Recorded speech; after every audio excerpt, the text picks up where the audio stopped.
data sebelum 2018 adalah data produksi yang nampaknya itu overestimasi. Kebanyakan lah data pemerintah itu lebih tinggi dari produksi yang sebenarnya. Tapi saya mendapatkan cerita dari kawan-kawan yang ikut berdiskusi. Salah satu perhitungannya adalah ketika dihitung produksi sekian, konsumsi sekian, padahal kita tidak ekspor banyak, loh kemana larinya beras sekian juta ton? Nah, lalu ini pasti ada sesuatu. Perhitungan baru 2018 sampai 2024 itu luas panen padi perlahan-lahan menurun, produksinya perlahan-lahan menurun. Dalam beberapa tahun, terutama yang 2024 ini terjadi sedikit pergeseran panen raya. Sebelumnya panen raya itu adalah di bulan Maret, kemudian di 2024 panen rayanya ada di bulan April. Buat para pembelajar ekonomi, informasi ini penting ya, nanti ada kaitannya dengan inflasi, deflasi itu, dengan kecukupan pangan dan sebagainya. Salah satunya adalah faktor perubahan iklim dalam arti musim tanam kan, karena itu dahulu perhitungan kemiskinan itu zaman Soeharto itu bulan Maret, karena itu akan sedikit mengurangi tingkat kemiskinan. Begitu juga tenaga kerja, pakainya Februari, karena Februari itu orang banyak yang kerja. Ya sebetulnya ketika narasi pemerintah luar biasa tentang irigasi banyak diperbaiki, banyak dibangun, embung banyak dibangun, lah kok produksi padinya turun. Jadi apa artinya membangun irigasi, membangun embung, ternyata padinya menurun. Ya nggak apa-apa kalau memang beras kurang dan impor, tapi terencana. Dan yang penting petaninya jangan sampai makin tambah miskin. Ini kan harusnya dengan kekurangan begini, harusnya kan harga padi mestinya kan bisa menjamin kesejahteraan mereka. Faktanya juga tidak. Antara harga yang beras yang ada sampai ke konsumen dengan harga padi yang dijual oleh para petani, terutama petani gurem, sering tidak sejalan. Bahwa membangun pertanian ini adalah dasar dari pembangunan ekonomi Indonesia, dan itu terutama sekali menyangkut 40 juta petani dan kurang lebih 100 juta orang yang hidup dari pertanian.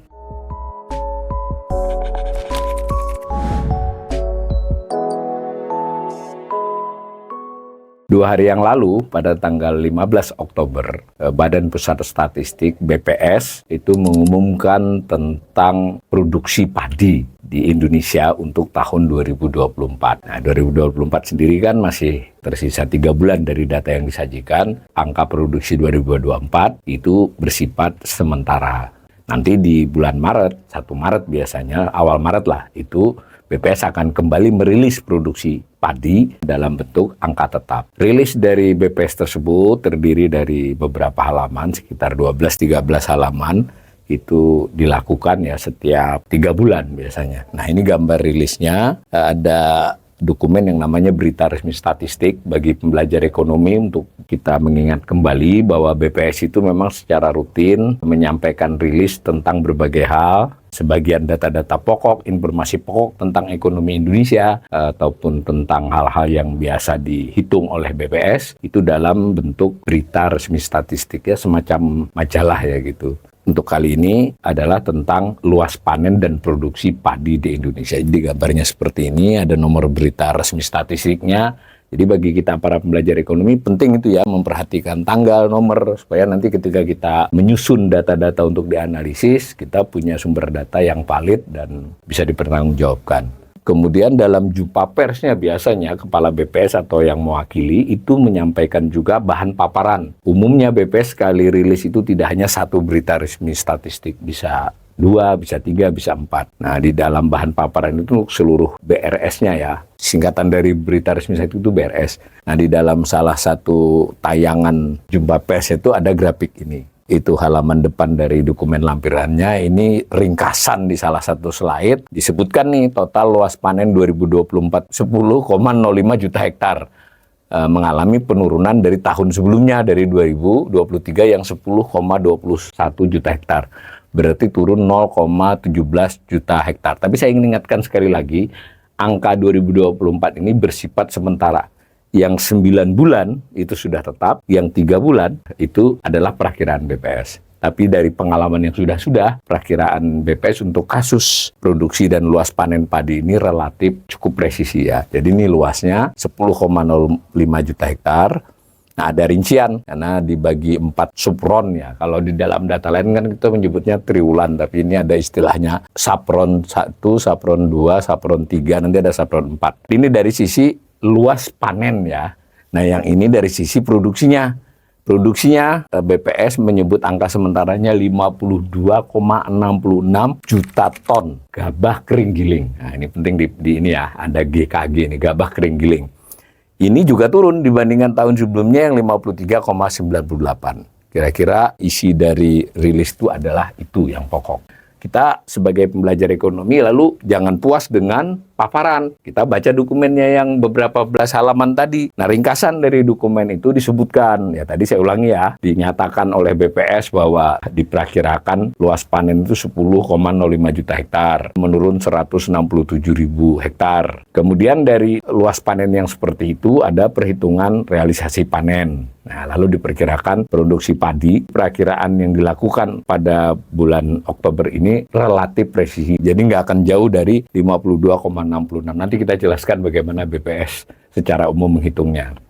Bahwa dari produksi padi gabah kering giling yang sebanyak kurang lebih jumlahnya 52,66 juta ton itu dikonversikan ke beras berapa? Tapi beras yang dimaksud beras untuk pangan, karena tidak seluruh gabah kering giling itu untuk pangan.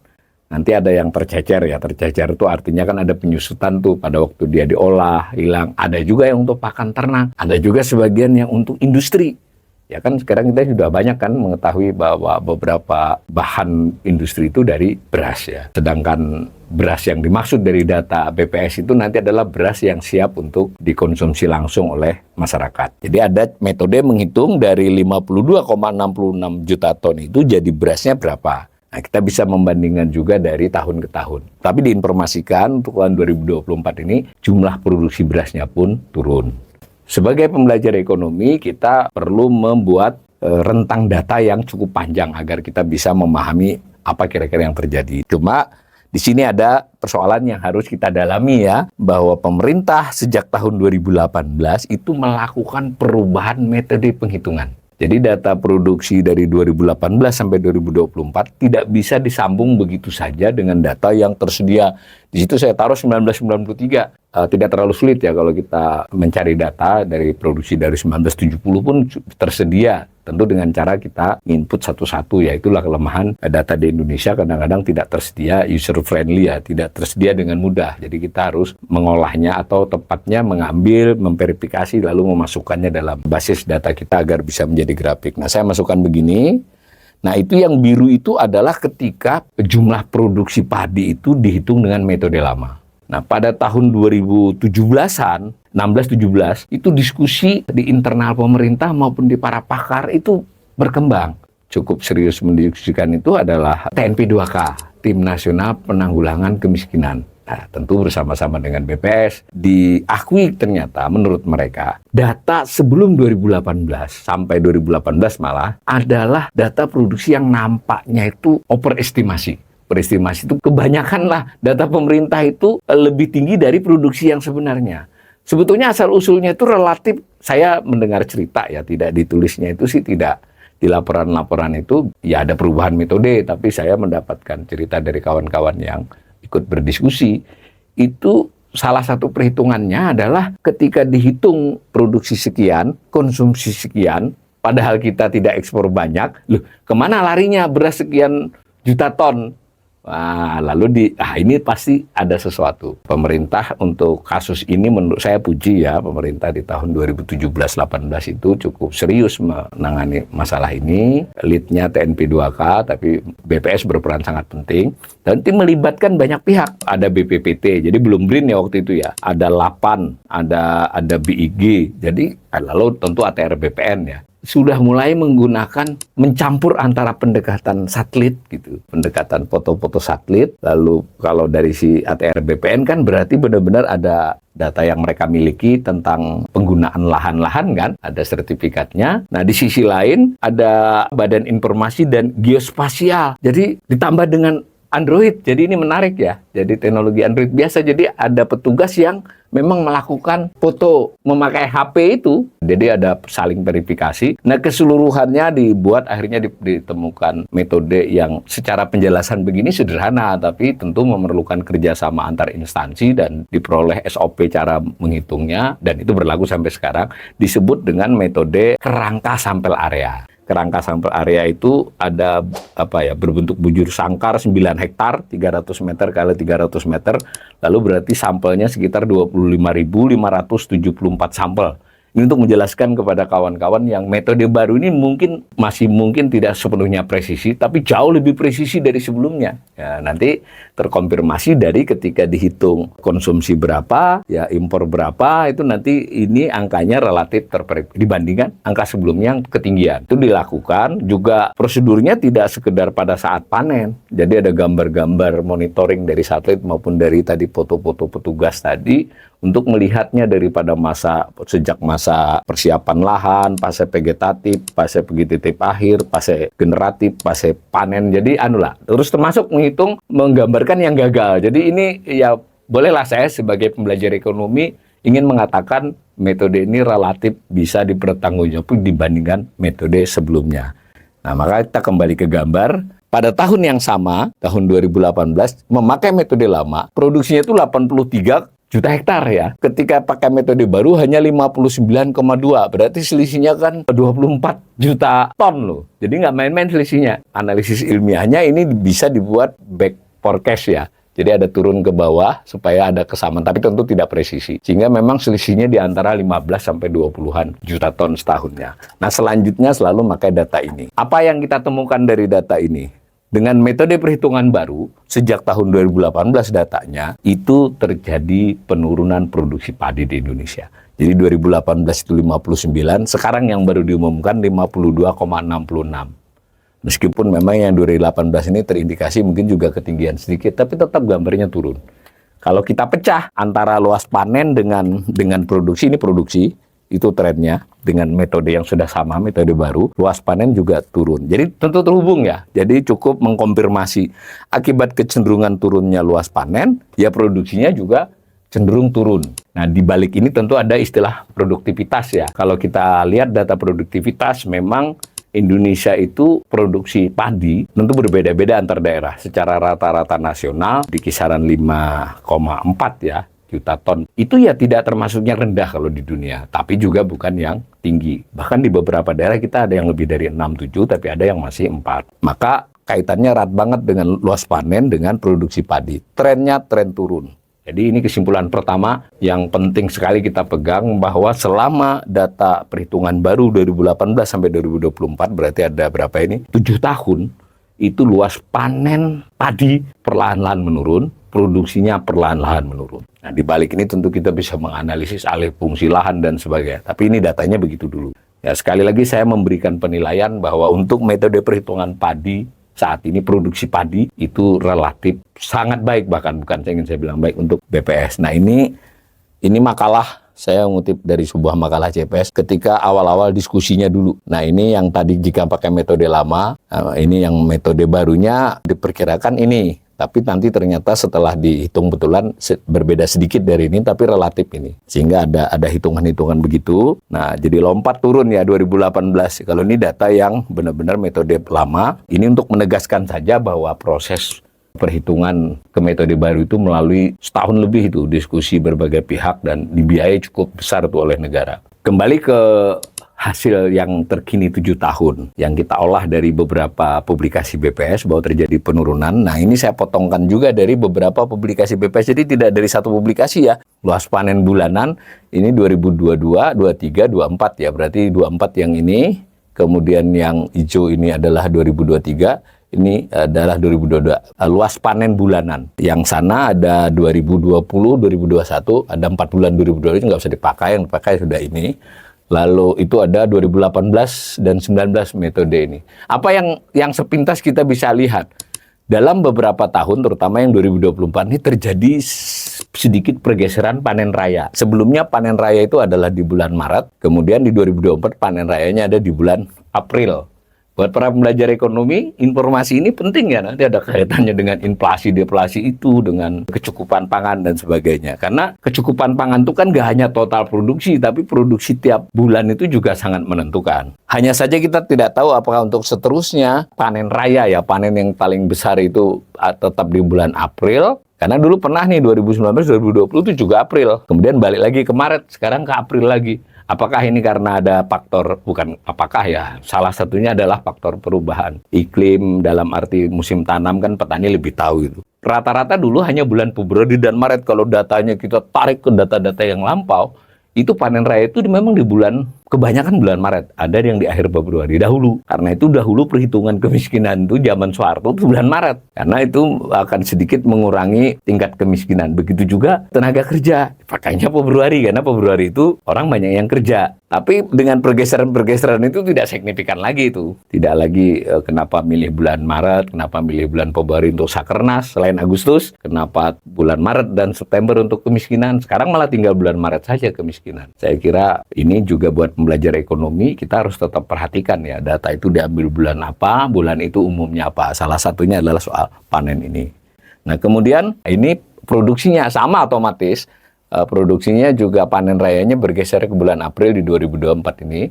Tapi pernah juga di 2019 dan 2020 April, balik lagi ke Maret. Nah, kita tidak tahu di tahun-tahun depan. Selain itu, BPS juga memberi informasi. Jadi dia beri informasi total produksi, beri informasi produksi bulanan. Semua dalam pengertian ada luas lahan, ada produksi ya. Lalu diinformasikan juga tentang luas lahan wilayah. Kalau kita lihat ini memang yang paling banyak itu Jawa ya. Itu separuh lah, 50,12% lahan ya. Secara provinsi juga, provinsi-provinsi tertentu di Jawa juga yang paling banyak, kecuali di luar Jawa hanya Sulawesi Selatan. Kalau ini info tambahan tentang yang naik dan turun pada tahun 2024. Di gambar ini yang lebih penting nih. Kalau kita lihat di Jawa paling banyak, disusul Sumatera, disusul Sulawesi. Secara pulau. Tapi kalau kita mau lihat secara provinsi, ya relatif konsisten. Kalau luas panennya paling banyak di Jawa, yang paling banyak produksinya di Jawa. Tapi ada data menarik di sini. Tadi ingat, luas lahan hanya 50,12% dari total sekitar 10,12 juta hektar. Tetapi dari sisi produksi, Jawa ini 54,22% dari 52,66 juta ton. Dengan kata lain, produktivitas di Jawa ini kan secara rata-rata kan lebih tinggi dari tempat lain. Dia luas lahannya 50%, produksinya 54%. Ya, provinsi dari sisi besaran produksi yang paling besar Jawa Timur, disusul Jawa Tengah, Jawa Barat. Nah, ada Sulawesi Selatan di urutan keempat. Di sentra-sentra provinsi produksi padi yang sangat banyak, Jawa Timur, Jawa Tengah, Jawa Barat itu 2024 memang signifikan penurunannya kalau kita lihat grafik itu.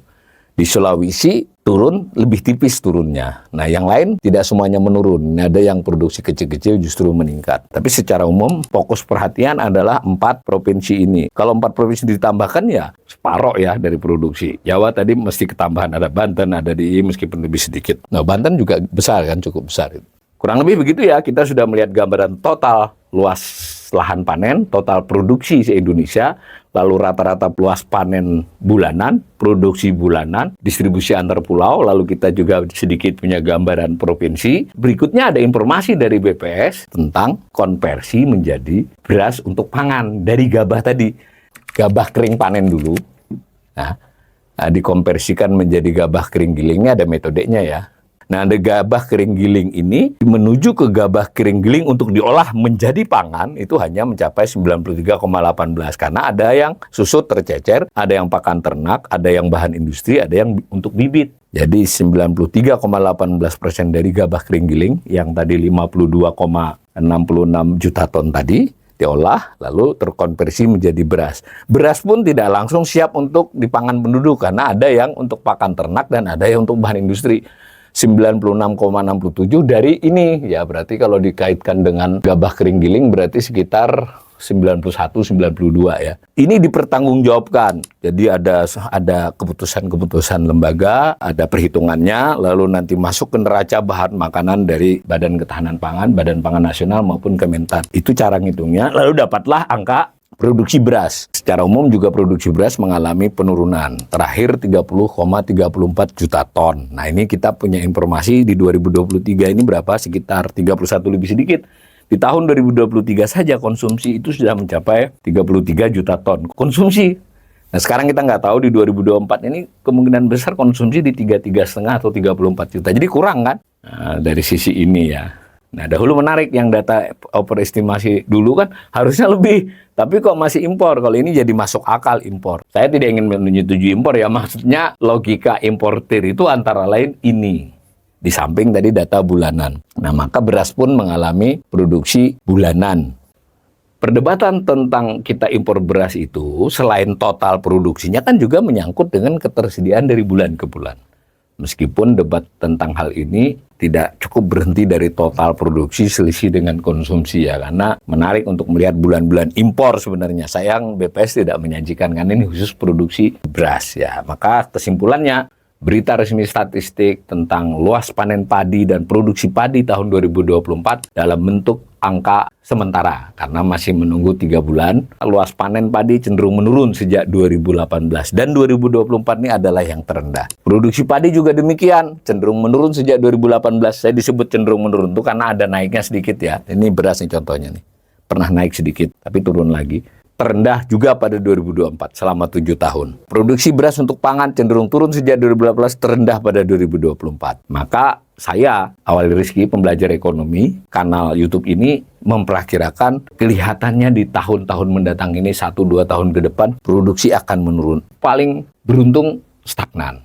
Kecuali pemerintah melakukan strategi-strategi baru ya. Tetapi sejauh yang kita lihat di kampanye, sejauh pembicaraan yang sekarang ini sudah beredar tentang food estate dan sebagainya tidak mengarah kepada peningkatan padi ya. Pernah ada pembicaraan food estate ke ubi kayu, ubi jalar, bukan ke padi. Ini kita belum tahu. Dan saya ingin ingatkan juga bahwa ini kaitannya kalau misalnya ada makan bergizi gratis, itu juga salah satu bahannya adalah beras. Fakta berasnya kita seperti itu. Nah, konteks ketahanan pangan juga harus kita lihat. Jadi kita mungkin, pemerintah dalam hal ini terutama juga harus memikirkan ulang produksi padi ini. Kalau mau ditingkatkan, secara umum kan jadi ada 2 tuh. Pertama, luas lahannya kan. Nah, itu tadi mungkin kalau mau buka lahan di mana-mana, itu debatable jadinya tuh. Buka lahan di Papua, apakah untuk padi? Terus, apakah bukan untuk mengambil pohon kayunya, padinya nggak berhasil, pohonnya berkurang. Itu kan kritik orang-orang. Ya, saya ingatkan juga kita semua harus mengawasi itu. Nah, itu pun tidak cukup, itu harus juga dipikirkan keseluruhannya. Lalu ada soal kedua, mungkin kita bisa meningkatkan produktivitas per sawahnya, per hektarnya. Dan dalam hal ini kita punya rentang yang tidak cukup luas sebetulnya. Masih mungkin di kisaran 5,2, 5,4 yang terjadi ini dorong perlahan-lahan ke 6.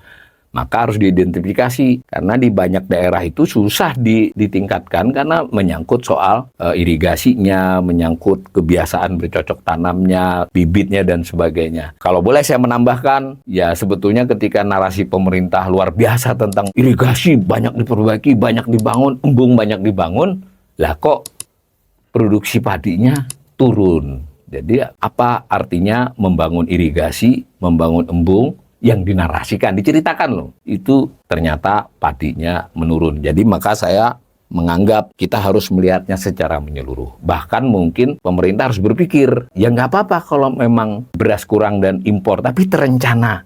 Dan yang penting petaninya jangan sampai makin tambah miskin. Ini kan harusnya dengan kekurangan begini, harusnya kan harga padi di petani ya, kita nggak bicara beras di konsumen. Itu mestinya kan bisa menjamin kesejahteraan mereka. Faktanya juga tidak. Antara harga yang beras yang ada sampai ke konsumen dengan harga padi yang dijual oleh para petani, terutama petani gurem, sering tidak sejalan. Ya. Maka saya berulang kali menyatakan lewat kanal ini bahwa membangun pertanian ini adalah dasar dari pembangunan ekonomi Indonesia, dan itu terutama sekali menyangkut 40 juta petani dan kurang lebih 100 juta orang yang hidup dari pertanian.